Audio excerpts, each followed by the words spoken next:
어느 가을 아침, 서울의 낡은 골목길에는 갓 구운 호떡 냄새가 짙게 퍼져나갔다.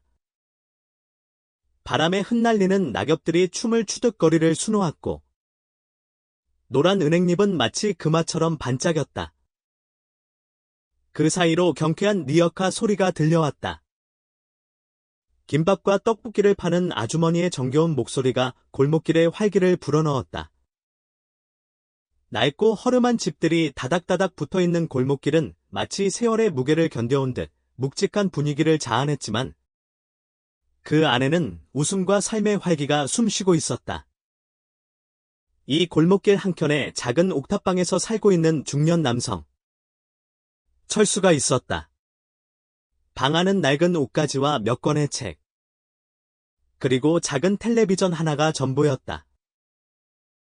가구들은 오랜 세월의 흔적을 고스란히 담고 있었지만 철수는 이곳에서 소박하지만 행복한 삶을 살고 있었다. 매일 아침, 철수는 일찍 일어나 김밥 아주머니의 리어카를 밀어주는 일을 도왔다. 힘든 삶 속에서도 잃지 않는 그의 따뜻한 미소는 아주머니에게 큰 위안이 되었다. 철수 씨, 이렇게 매번 고마워요. 덕분에 힘이 나네요. 별 말씀을요. 저도 도울 수 있어서 기쁩니다. 철수는 겸손하게 대답했다. 하지만 그의 마음속에는 깊은 슬픔이 자리 잡고 있었다. 5년 전, 화재로 아내와 딸을 잃은 철수는 그 기억에서 벗어나지 못하고 있었다. 매일 아침 김밥 아주머니를 도우며 사람들과 소통하는 것은 그에게 작은 위안이었지만 가슴 속 깊은 곳의 상처는 쉽게 아물지 않았다. 어느 날, 철수는 출근길에 우연히 골목길에서 축구공을 차고 놀던 어린 소년 영수를 보았다. 영수는 공에 정신이 팔려 도로로 뛰어들었고 마침 그때 대형 트럭 한 대가 빠른 속도로 달려오고 있었다. 트럭 기사는 급히 브레이크를 밟았지만 미끄러운 노면 때문에 트럭은 멈추지 못하고 영수를 향해 돌진했다. 아이고, 위험해. 주변 사람들의 비명소리가 골목길에 울려 퍼졌다. 철수는 영수가 트럭에 치일 위기에 처했다는 것을 직감적으로 알아챘다. 망설일 틈도 없이 철수는 영수를 구하기 위해 도로로 뛰어들었다. 안 돼. 위험해요. 누군가 소리쳤지만 철수는 이미 영수를 향해 달려가고 있었다. 순간 철수는 영수를 품에 안고 트럭을 피했지만 그 충격으로 인해 철수는 도로변에 쓰러졌다. 주변 사람들은 놀라 숨을 죽였고 트럭 기사는 황급히 차에서 내려 철수와 영수에게 달려왔다. 영수는 놀란 가슴을 쓸어내리며 울음을 터뜨렸고 철수는 온몸에 격렬한 통증을 느끼며 정신을 잃었다. 괜찮아요. 정신 차려봐요. 트럭 기사는 철수의 어깨를 흔들며 소리쳤다. 주변 사람들은 철수에게 괜찮냐고 물으며 걱정스러운 눈빛으로 그를 바라보았다. 다행히 영수는 큰 부상을 입지 않았지만 철수는 심한 부상을 입어 병원으로 이송되었다. 얼마 후 철수가 눈을 떴을 때 그는 병원 침대에 누워 있었다. 옆에는 걱정스러운 표정으로 그를 바라보는 영수와 영수의 아버지 민준이 있었다. 민준은 성공한 사업가로 세련된 정장 차림에 날카로운 눈빛을 가진 남자였다. 정신이 드세요. 괜찮으세요? 민준이 걱정스럽게 물었다. 네, 괜찮습니다. 아이는 괜찮습니까? 철수는 힘겹게 대답했다. 네, 영수는 다행히 괜찮습니다. 당신 덕분에 살았어요. 정말 고맙습니다. 민준은 진심으로 감사를 표했다. 아닙니다. 당연히 해야 할 일을 했을 뿐입니다. 철수는 겸손하게 대답했다. 그러나 민준은 철수의 헌신적인 행동에 깊은 감명을 받았다. 그는 철수의 손을 잡고 말했다. 당신 같은 분을 꼭 우리 회사에서 모시고 싶습니다. 우리 영수의 경호원이 되어 주시겠습니까? 철수는 뜻밖의 제안에 놀랐다. 그는 가난한 옥탑방에서 혼자 살고 있는 평범한 남자였다. 그런 그에게 대기업 회장의 아들의 경호원 제안이라니. 꿈만 같았다. 저는 그런 중요한 일을 할 만한 사람이 아닙니다. 철수는 망설이며 말했다. 아닙니다. 당신은 영웅입니다. 당신의 용기와 헌신은 존경받아 마땅합니다. 부디 제 제안을 받아주세요. 민주는 간절한 눈빛으로 철수를 바라보았다. 철수는 영수의 순수한 눈망울과 민준의 진심 어린 부탁에 마음이 흔들렸다. 그는 잠시 고민하다가 입을 열었다. 알겠습니다.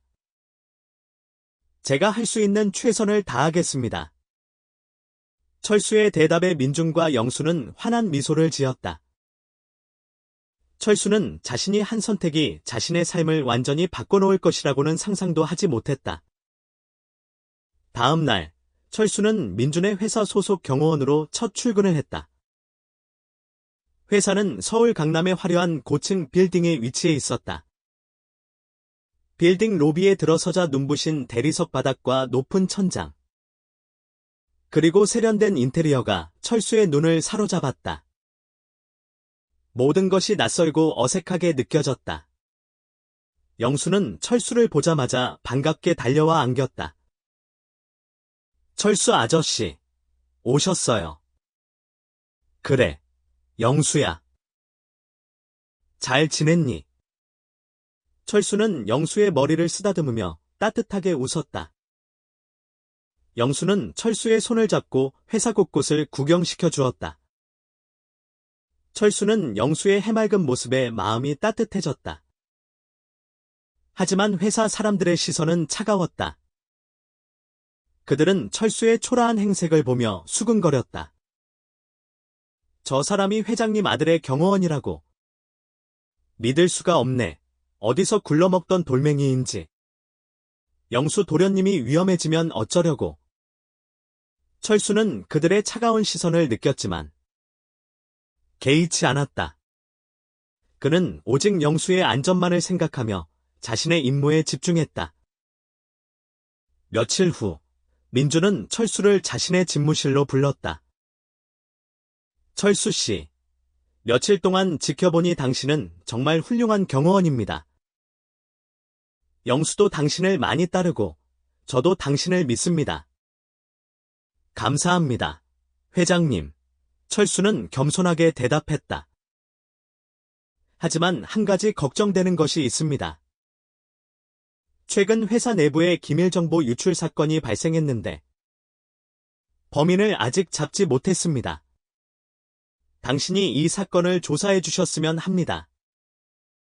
철수는 민준의 부탁을 흔쾌히 받아들였다. 그는 영수의 안전뿐만 아니라 회사의 안전까지 책임져야 한다는 사명감을 느꼈다. 철수는 기밀정보 유출 사건을 조사하기 시작했다. 그는 회사 내부의 CCTV 영상을 분석하고 직원들을 면담하며 범인의 흔적을 추적했다. 조사 과정에서 철수는 이상한 점을 발견했다. 회사의 이사인 박 이사가 수상한 행동을 보이고 있었다. 그는 늦은 밤까지 회사에 남아 있었고 항상 주변을 경계하는 모습이었다. 철수는 박 이사를 의심하기 시작했다. 어느 날 밤, 철수는 박 이사를 미행했다. 박 이사는 회사 지하 주차장으로 향했고 그곳에서 수상한 남자와 접선하는 모습을 목격했다. 철수는 몰래 그들의 대화를 녹음했다. 자료는 준비됐나? 네. 여기 있습니다. 좋아. 이번 일만 성공하면 우리는 큰 돈을 벌 수 있다. 녹음된 대화 내용을 통해 철수는 박 이사가 기밀 정보를 유출한 범인이라는 확신을 갖게 되었다. 그는 즉시 민준에게 보고했다. 회장님. 기밀정보 유출 사건의 범인은 박 이사입니다. 증거도 확보했습니다. 민주는 충격에 휩싸였다. 박 이사는 오랫동안 함께 일해온 믿음직한 동료였다. 그런 그가 회사의 기밀 정보를 유출했다는 사실에 큰 배신감을 느꼈다. 철수 씨, 정말 고맙습니다. 당신 덕분에 회사의 위기를 막을 수 있었습니다. 민주는 진심으로 감사를 표했다. 아닙니다. 제가 해야 할 일을 했을 뿐입니다. 철수는 겸손하게 대답했다. 그는 박 이사를 경찰에 신고했고 사건은 마무리되었다.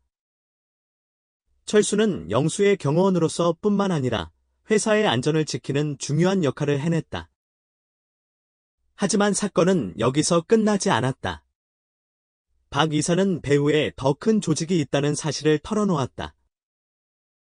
그 조직은 민준의 회사를 무너뜨리고 영수를 해치려는 음모를 꾸미고 있었다.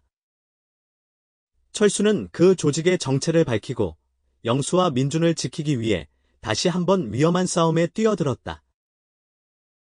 철수는 박 이사가 제공한 정보를 바탕으로 조직의 아지트를 찾아냈다.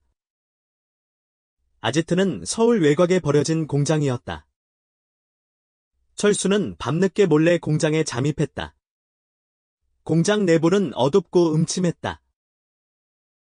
철수는 조심스럽게 발걸음을 옮기며 조직원들의 대화를 엿들었다. 민준 그 자식, 우리 계획을 방해했어. 반드시 그놈을 제거해야 한다. 영수도 마찬가지야. 그 녀석도 함께 없애버려야 해. 철수는 그들의 잔인한 음모에 분노했다.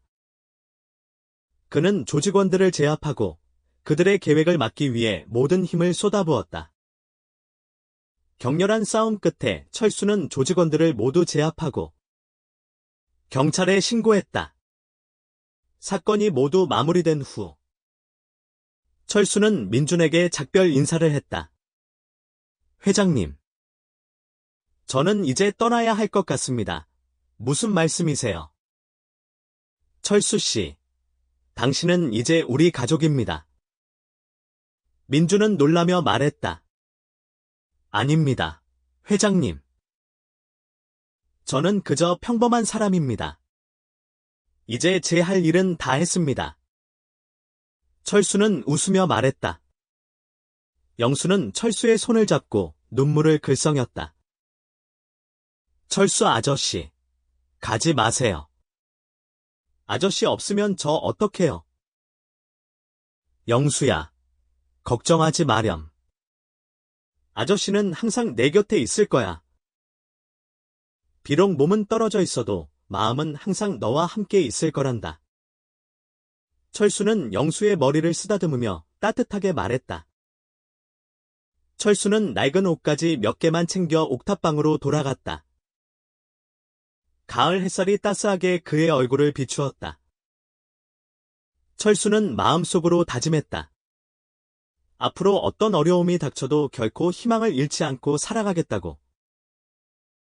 그리고 언젠가 다시 영수와 민준을 만날 날을 기다리겠다고.